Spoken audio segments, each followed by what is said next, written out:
చారు పెట్టానండి. చారు, అరటికాయ ఫ్రై. ప్రతి కష్టం ఒక పాఠాన్ని నేర్చుకుంటే నువ్వు ఎదుగుతావు. అవునండి. నీ లక్ష్యం పెద్దదైతే నీ కష్టం కూడా ఎంత పెద్దదై అప్పుడు మాత్రమే విజయం. నీ జీవితం ఒక ప్రయాణం. దాన్ని ఆస్వాదించు. కష్టాలు వచ్చిన వదిలేయొద్దు.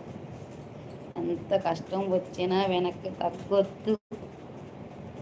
నీ పట్టుదలే నీకు గెలుపు. నీ మార్గం కష్టం అయినా గమ్యం గొప్పది కాబట్టి ఆగిపోకముందు సాగు. నీ సమయం వస్తుంది. ఆ వరకు ఆగకుండా కష్టపడు. రోజు వచ్చినప్పుడు ప్రపంచం చూస్తుంది. కష్టం లేకుండా ఎవరూ గొప్పవారు కాలేదు. నువ్వు కష్టపడి గెలిపించు. నీ ప్రయాణం నీది. ఎవరితోనూ పోల్చుకోకని. నీ వేగం నీదే. అదే సరైనది. సమస్యలు రావడం సహజం. వాటిని ఎదుర్కోవడం గొప్పది. అలా ఎదుర్కొనేవాడు నిజమైన విజేత.